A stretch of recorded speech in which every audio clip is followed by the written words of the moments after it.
For 6 weeks, she called him the wrong name. Not once, not twice, every single day. On every paper, on his desk, on his folder. His name was David. She called him Daniel. He was 8 years old.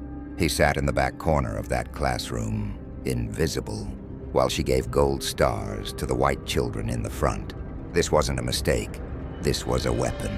This was erasure. And when his mother found out, she didn't just complain. She walked into that school, sat down in that classroom, and refused to leave until they learned one simple thing. Her son had a name. This is 1974. This is the battle for busing. This is the unchanged name. The hit them first, before the yellow school bus even turned the corner. It wasn't just yelling. It was a roar, a deep guttural sound, like a stadium full of people who had just seen a kill. Sarah's hand, holding her son's, tightened so hard her knuckles went white. Her son, David, just 8 years old, looked up at her, his big, curious eyes wide with a confusion that was rapidly turning to fear. "What's that noise, Mama?" She couldn't answer. She couldn't breathe. The bus slowed, its brakes hissing, and they saw it. Crestwood Heights, the good school. The school with the new library and the green lawns. And in front of it, a sea of white faces. Not just a few, hundreds. Men in work shirts, their arms crossed. Women in curlers and housecoats. Their faces twisted into masks of pure, unadulterated hate. Teenagers, skipping their own school, were there just to join in the sport of it. And they were holding signs. Signs her son couldn't read fast enough. And she was grateful for that small mercy. Save our schools. Stop forced busing. And one, held by a woman who looked like she could be a grandmother. A woman with soft gray hair. A sign that just said, "Niggers go home." A rock hit the side of the bus. A loud metallic clang. David screamed. He didn't just yelp. He screamed, a sound of pure terror, and dove into her lap, burying his face in her coat. Sarah pulled him close, her heart a cold, hard stone in her chest. She looked out the window, through the glass, her eyes locking with a woman outside. The woman, pale and thin-lipped, saw her. She saw the terror in Sarah's eyes. She saw the small, trembling boy in her arms. And the woman spat on the window. Her spittle, white and thick, ran down the glass, blurring the image of the hate outside. The bus doors hissed open. "All right," a shaky voice said. It was one of the 2 police officers assigned to the bus. He wouldn't even look at the children. He was staring straight ahead. "All right, we're here. Go on, get inside. This is a story about a bus, but it's not about transportation. It's about a war for a new set of textbooks, a classroom without a likey roof, and the simple revolutionary right to learn. This is the story of a mother who refused to back down, and a son who had to pay the price for a promise that his country had made, but never intended to keep. To understand why Sarah was on that bus, why she would put her only child through that hell, you have to understand where they came from. You have to understand the city of Portfield. Portfield was a proud northern city, a city that boasted about its liberal values and its progress. It was not the South. It would tell you that, over and over. "We don't have those problems here," the mayor would say. But Portfield had a line, a red line. It was an invisible scar that ran down Division Avenue. On one side was Crestwood Heights, with its big oak trees, its manicured lawns, and its schools that looked like college campuses. And on the other side was Wardside. Wardside was not a bad place. It was her place. It was a community. It was the smell of Mrs. Johnson's baking bread, the sound of men playing chess on fold-out tables, the fellowship of Sunday service at the AMA Zion Church. It was love. It was pride. But Wardside was also a cage. The city had drawn a line around it, and for 50 years had systematically starved it of resources. The roads were cracked. The streetlights were mostly dark. And the schools were a crime. David, her son, went to Wardside Elementary. Wardside Elementary was a squat, brown brick building built in 1922. In the winter, the ancient radiators would clang and hiss, But the classrooms were still so cold, the children had to wear their coats. In the spring, when it rained, the roof in the library, which was just a converted closet, would leak. A gray bucket sat in the corner all year long, collecting the steady drip, drip, drip of neglect. David's teacher, Mrs. Evans, was a brilliant, tired woman. She was trying to teach 35 second graders with 3 different reading levels, all by herself. The new textbooks had been delivered to Wardside 3 months ago. Sarah had opened David's. The copyright date inside said 1958. The book still listed the population of America at 170 million. The history section had 1/2 of 1 page on black people. It was titled, "Our Friends the Helpers." David was bright. He was a spark. He was curious and funny, and he absorbed everything. He would sit at their small kitchen table and try to sound out the words in the newspaper. He would ask her questions she couldn't answer. "Mama, what's an atom? What's Congress? Why is the sky blue?" And Sarah would look at his shining, eager face, and then she would look at the 1958 textbook, and a cold, slow-burning rage would build in her heart. They were not just neglecting her son. They were stealing from him. They were stealing his future, 1 leaky roof and 1 outdated book at a time. They were locking him in Wardside, just as their parents had locked her in. Her husband, Michael, saw her rage. He was a good man, a strong man. He worked 2 jobs at the shipping yard, and his hands were permanently calloused. He was a realist. "It's the way it is, Sarah," he'd told her one night, rubbing his tired face. "It doesn't have to be." She'd shot back, holding the tattered textbook. "They got a school, Michael, 10 minutes across Division. 10 minutes, and it's got a brand new library. It's got science labs. They teach French. French. My son is sitting in a classroom with a bucket catching rain, and they're learning French. And you think they're just gonna let David walk in?" Michael had laughed, a short, bitter sound. "You think them white folks in Crestwood are gonna roll out the welcome mat? They don't want him there. Sarah, they don't want us there. That's the whole point. I don't care if they want us," she said, her voice low and dangerous. "I don't care about them. I care about him. It's the law. Separate but equal is dead. The Supreme Court said so. This ain't equal." The chance came like a thunderclap. The NAACP, working with a few brave families, had sued the Portfield School Board, and, to the shock of the entire city, a federal judge, a stern, unsmiling man named Judge Holloway, had agreed. He didn't just agree. He issued an order. The court found that Portfield was operating a dual system, separate and unequal, and that segregation was not an accident, but a deliberate policy. The remedy, he ruled, was immediate. A paired busing plan would begin, effective this September. Children from Wardside would be bused to Crestwood Heights. Children from Crestwood Heights would be bused to Wardside. The city exploded. The white parents of Crestwood Heights formed a group. Mothers for Neighborhood Schools. They held rallies. They shouted at the school board. They said it wasn't about race. "I am not a racist," a woman had declared on the 5 o'clock news, her face contorted in anger. "I just don't want my daughter bused into that dangerous neighborhood. I don't want her exposed to that element, and I don't want those children who are so far behind, dragging my child's education down. Dangerous, element, far behind." They were all code, and everyone knew what the code meant. For the black families in Wardside, it was a different kind of explosion. It was a mix of terror and, for the first time, a fragile, dangerous hope. The church held a meeting. It was packed. The air was thick with tension. "They're gonna hurt our babies," one mother cried out. "They're gonna spit on them. They're gonna kill them." And what are they doing now? Sarah had stood up. Her voice trembled, but she spoke. "They're killing them slowly. They're killing their minds. They're telling them they're worthless, that they only deserve a leaky roof and 20-year-old books. Isn't that a kind of violence, too? It's a chance, the NASIP lawyer said. It's the only one we've got. We need volunteers. We need families willing to be on the front line.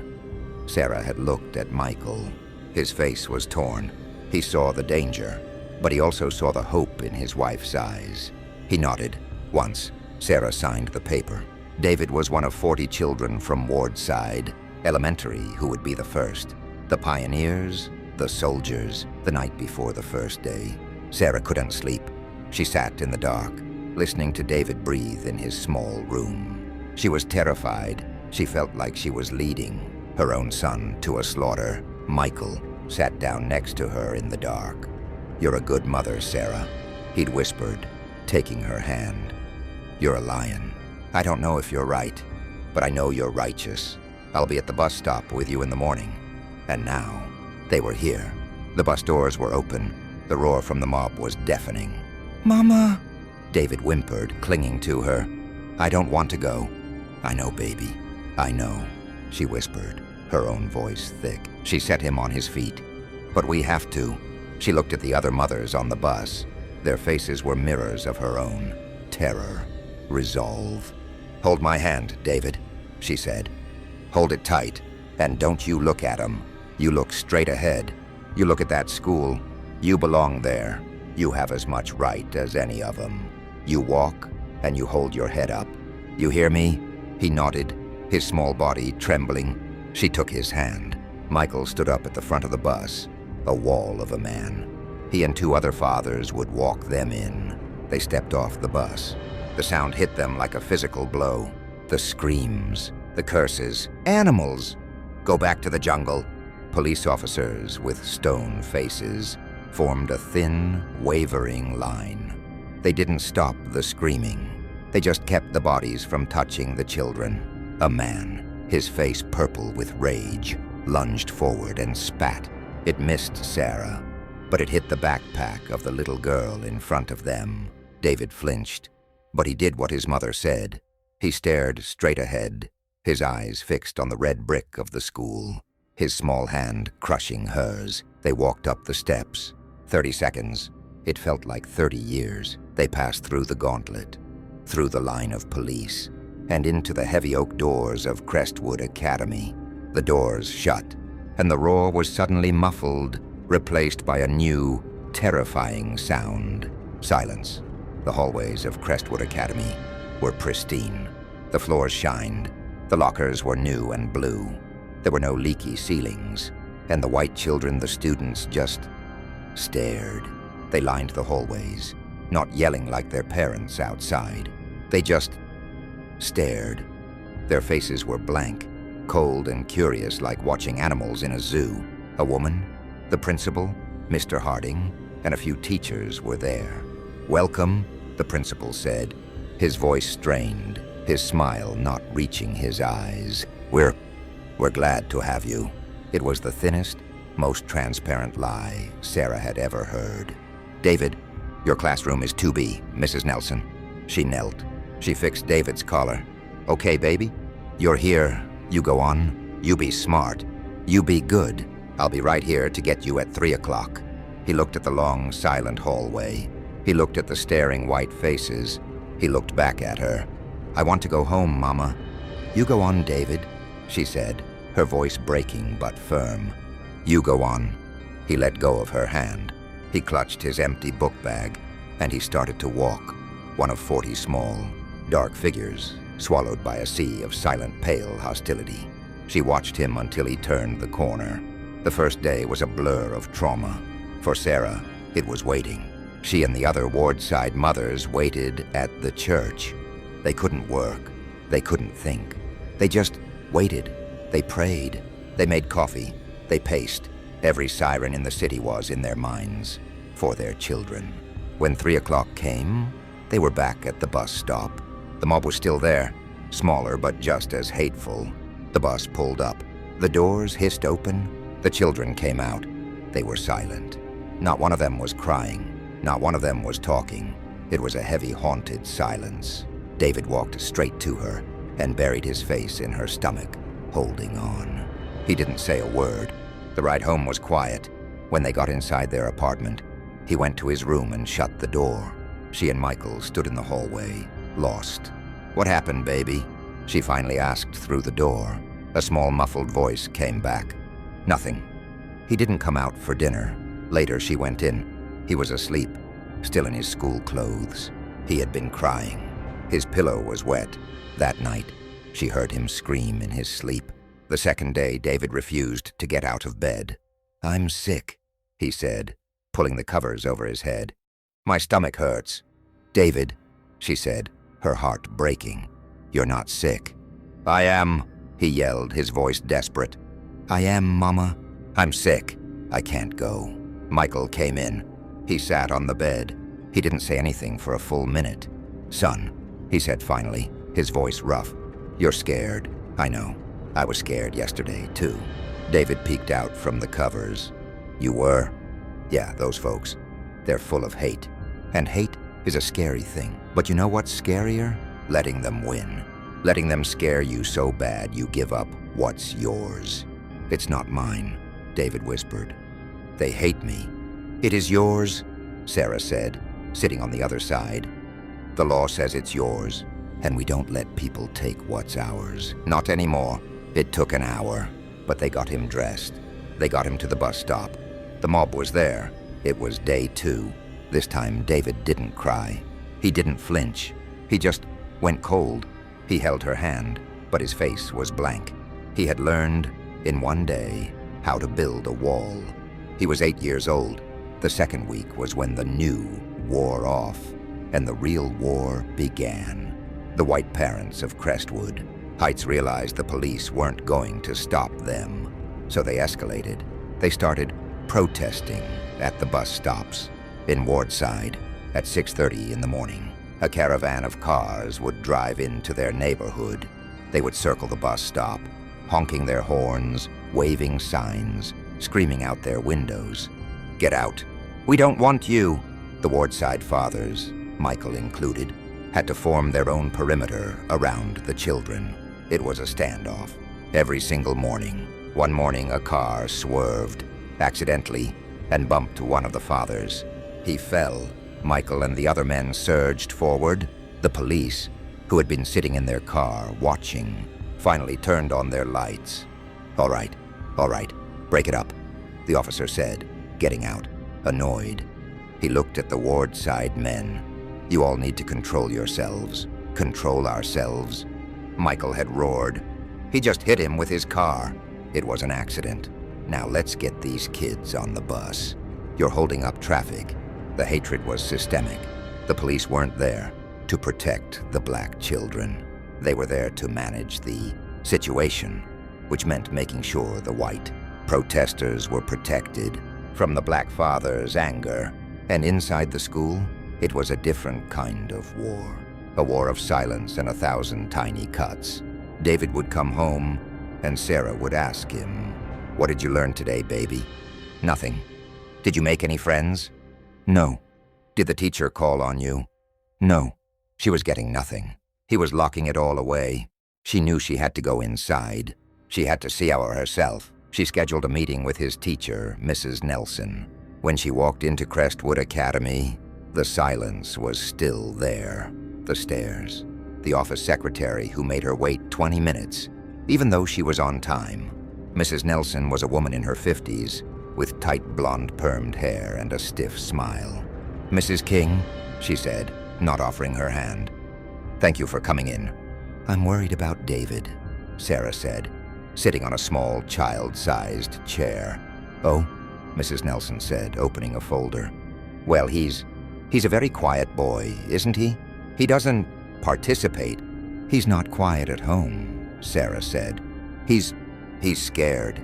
"Well, of course, it's a transition," Mrs. Nelson said, as if discussing a new brand of file cabinets. "He's coming from a different environment. The curriculum here is much more rigorous. Frankly, he's behind. Very behind." "He's smart," Sarah said, her defensiveness rising. "He just needs a chance." Are you calling on him? Are you encouraging him?" "Mrs. King," the teacher said, her smile tightening, "I have 24 other children in my class. All of them are here to learn. I can't spend all my time trying to catch one boy up who, frankly, maybe just doesn't fit here. Fit. There it was. The same code as element.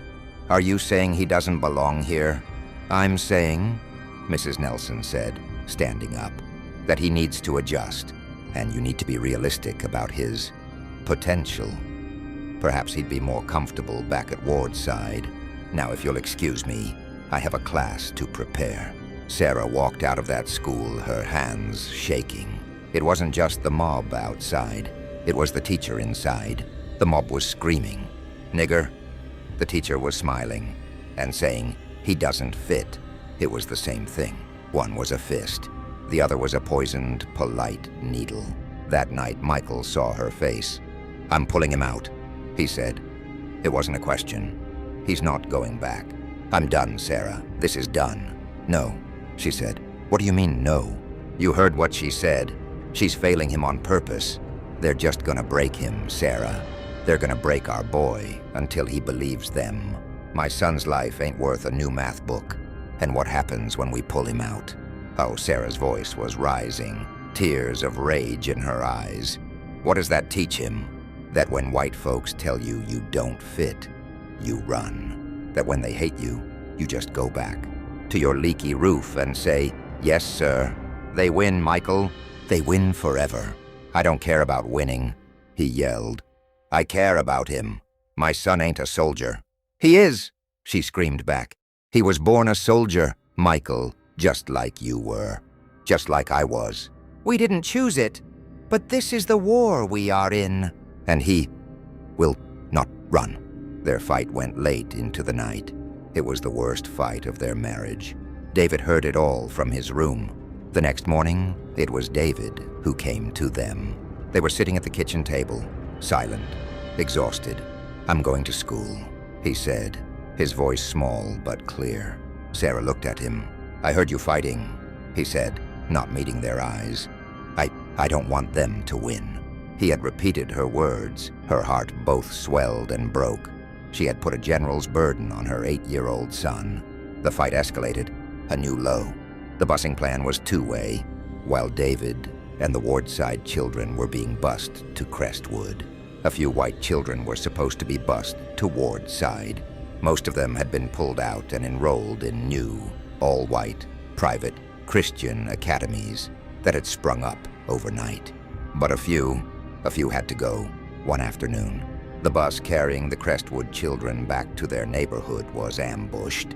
Not in Wardside, in Crestwood, a mob of their own neighbors.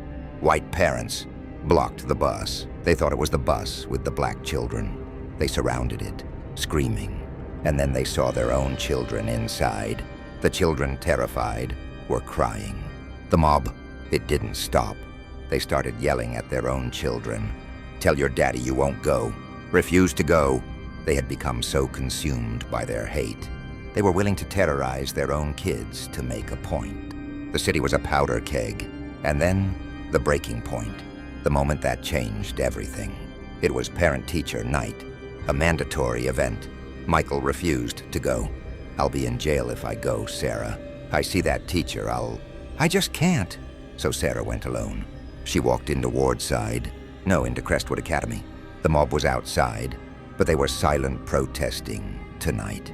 Just holding signs, glaring. She walked into the classroom. It was filled with the white parents of Crestwood Heights.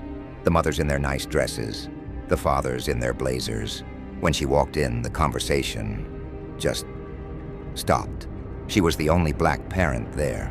She could feel their eyes on her back. She could hear the whispers. She walked, head held high, to the back of the room. She was looking for David's desk. She found it. It was in the back corner, next to the rattling radiator. She sat down, her knees bumping the desk. She saw his work taped to the wall. All the other children had drawings of houses, dogs, their families. They had papers with gold stars. David's wall space was empty. No, not empty. There was one paper. It was a math quiz.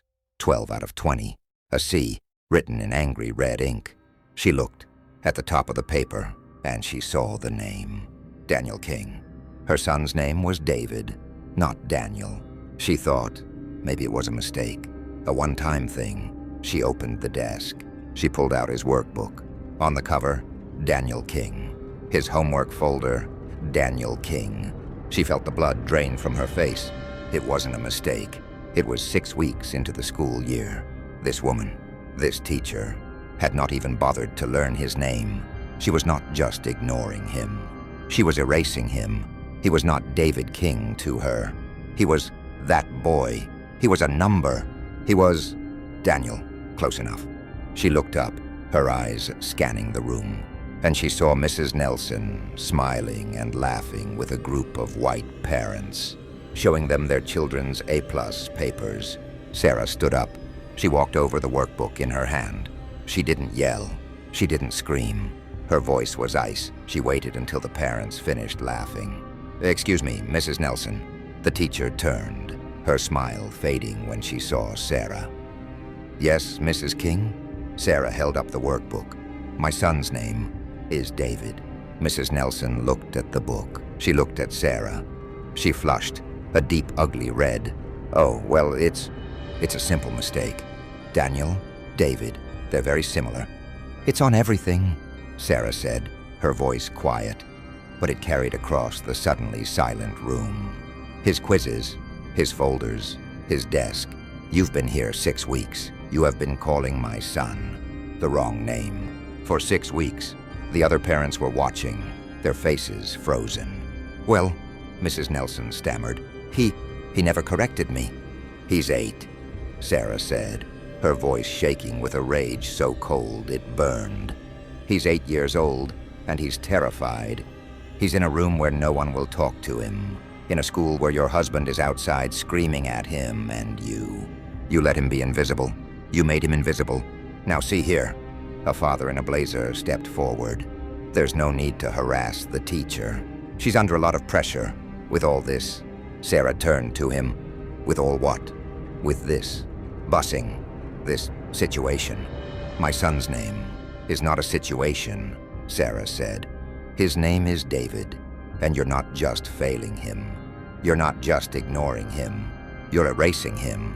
You're teaching all of these children, your children, that he is not human enough to have a name." She threw the workbook down on the teacher's desk. "This is not over," she said. She walked out of that classroom. She walked through the silent, staring parents. She walked out of the school, past the mob, her head high, tears streaming down her face. This was the unchanged name. This was the breaking point. When she got home, Michael saw her face and stood up. What did they do? She told him. He didn't rage. He didn't yell. He just nodded. "Okay," he said, his voice deadly quiet. "Okay, now we fight." The fight changed. It was no longer about just getting an education. It was about dignity. It was about dignity. It was about survival. Sarah did not just get mad. She got organized. The next day, she went to the church. She told the other wardside mothers what had happened, and the stories came pouring out. "My daughter," she said, "the teacher makes all the bus kids sit in the back, calls it the wardside corner. My son, he's been eating lunch alone every day. But yesterday, he said a white boy tried to sit with him and the lunch monitor. The teacher told the white boy to go sit with his own kind. The teacher said that. My child's locker, they've been spitting in it, writing on it. The school just paints it over." They never catch who did it. It wasn't just neglect. It was targeted. It was malicious. It was a conspiracy. From the parents on the street to the teachers in the classroom, to break their children. Sarah, Michael, and the other parents, they documented everything. They took pictures of the vandalized lockers. They collected the papers marked with wrong names, the quizzes designed to fail them. They wrote down every single incident. Then, they didn't just go to the NAACP. They went to the local black newspaper, and they went back to Judge Holloway's court. They filed a motion, not just against the school board, but against Principal Harding, against Mrs. Nelson, and against the Portfield Police Department for failure to protect. And then they acted. The next Monday morning, the bus pulled up to Crestwood Academy. The mob was there, as always, screaming, but the Wardside parents, they didn't just drop their kids off. All 40 of them, Sarah, Michael, and 38 other parents, walked their children to their classrooms, and then they didn't leave. They sat down, in the back of the classrooms, in the principal's office, in the hallways. It was a sit-in, the school ground to a halt. Principal Harding came rushing out of his office. You can't be here. This is a disruption of the school day. I'll call the police." Michael stood up. He was 6'3", and he'd been loading trucks for 20 years. "You go right ahead. We ain't moving. We're just here to observe. We're just here to make sure our kids fit in. We're just here to make sure you learn their names." Mrs. Nelson, seeing Sarah sitting in the back of her classroom, her face calm, her notepad out, she turned white. She started her lesson. Her voice was shaking. "All right, class. Let's open our readers. David, can you read the first paragraph?" Sarah's eyes met her son's. David's face was shocked. The teacher had called on him, and she had used his name. He stood up. He fumbled with the book. He started to read. His voice was small, but it was clear. And Sarah, she just sat there, and she watched, and she wrote. They stayed all day. The police came, but what could they do? The press was outside, the black press, and now the white press, too, arresting parents for sitting in a classroom. The city was already a powder keg.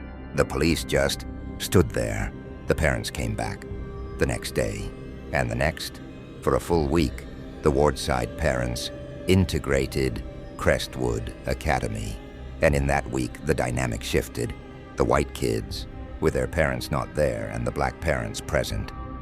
Suddenly, some of them stopped being so cold. A little white girl. She offered David a crayon. He took it. The teachers, under observation, suddenly started calling on the Wardside kids. They started putting their papers on the wall. The hate, it didn't go away. It just burrowed. It went underground. It was forced to hide its face. The resolution was not a happy ending. It was not a movie. The city did not come together. The hate did not vanish. The sit-in ended when Judge Holloway issued a new order, placing federal marshals inside the schools. The parents' point was made. Mrs. Nelson was not fired. She was reprimanded. She was sent for sensitivity training. The busing continued. The mobs outside eventually got smaller. They got tired. They put their houses up for sale. They fled to the suburbs, starting the white flight that would, in another 10 years, drain Crestwood of its resources too. The hate just moved. But this isn't a story about the city. This is a story about David. Something did change. David. He saw his mother. He saw his father. He saw them walk into the heart of the monster's den, sit down, and refuse to be moved. He saw them with no weapons, no money, no power, win. It wasn't the good school that gave him his education that year. It wasn't the new books or the shiny floors. It was the fight. It was watching his mother stare down a teacher and say, "My son's name is David." Years later, a different man stands at a podium. He's in a university lecture hall. He's tall, confident. He's adjusting his glasses. He is Professor David King. He's a historian. His specialty is the history of the civil rights movement in the North. "We often look for the end of the story," he says to his class. "The day the law was signed, the day the war was won. But that's not how it works. In 1974, I was 8 years old. I was bussed into a white neighborhood in Portfield, and I was terrified. The hate I saw, it almost broke me. It almost taught me that I was worthless, that I was, in fact, the nigger they were screaming at. And then I got to my classroom, and my teacher, she refused to learn my name. She called me Daniel for 6 weeks. Because, you see, it wasn't just about not liking me. It was about erasing me. A name is the first, most basic unit of humanity. You give a dog a name. By refusing me mine, she was refusing my humanity. She was telling the other 24 white children in that room that I was not a person. And that is how systemic racism works. It's not just the screaming mob. It's the polite teacher. It's the silent principal. It's the neutral police officer. It's a system designed to make you invisible, to erase your name. I almost believed them. But my mother, Sarah, she walked into that classroom and she fought. She staged a sit-in. She didn't just fight the mob. She fought the teacher. She fought the principal. She refused to let them erase me. She forced them to say my name. I didn't get a better education at Crestwood Academy. I got a harsher one. The education I received was that my country would try to break me, and that my people, my mother, my father, my community, would refuse to let them. The bus was just the battlefield. The real lesson was in the fight. The real lesson was learning that your name, your identity, is worth fighting for. That you are worth fighting for. Don't you ever let them change your name. The story you just heard is a fiction, but it is not a lie. It is the story of Boston in 1974. It is the story of Charlotte in 1971. It is the story of Louisville in 1975. And it is the story, right now, in 2025, of school board meetings, of fights over critical race theory, of battles over funding and resources. It is the same fight, the same war. They are still trying to erase the names. They are still trying to steal the futures. So we want to hear your story. What was your Wardside Elementary? What was your Crestwood? What was the moment you realized you were being cheated? And what was the moment you decided to fight back? Share your experience in the comments below. Your story matters. It is part of this history. And if this story resonated with you, subscribe and share it. Because the fight, it is not over. And we will not be erased. Professor David King teaches history now, but he doesn't just teach dates and laws. He teaches the lesson his mother burned into him that year. Your name is your humanity, and they will try to take it from you. They'll do it with a smile. They'll do it politely. They'll call it a mistake. But erasure is violence. Silence is permission. So here's my question. When did someone try to erase your name, your history, your worth, and what did you do about it? Drop your story below, because every name remembered is a battle won. And if this one hit you, share it. The fight didn't end in 1974. It's happening right now.